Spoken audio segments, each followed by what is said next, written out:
Hi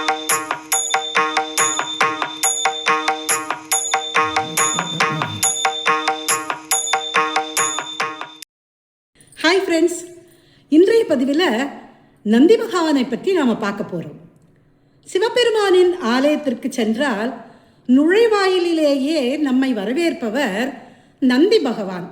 அவர் வெறும் வாகனம் மட்டுமல்ல, சிவபெருமானின் முதன்மை சீடர், கைலாயத்தின் காவல் தெய்வம் மற்றும் அறிவின் வடிவம்.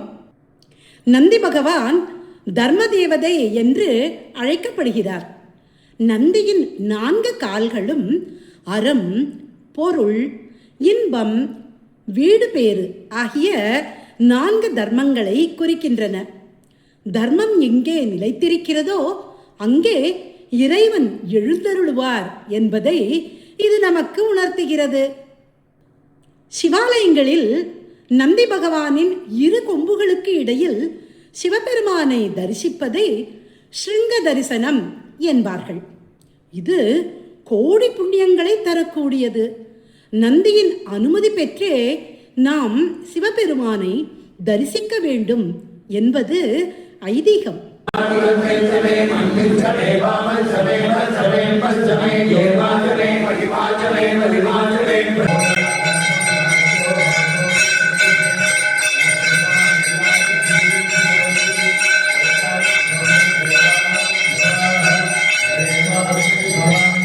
நந்தியை வணங்கினால் நல்வாழ்வு கிட்டும், ஆணவம் அழியும், இறையருள் எளிதில் கிடைக்கும்.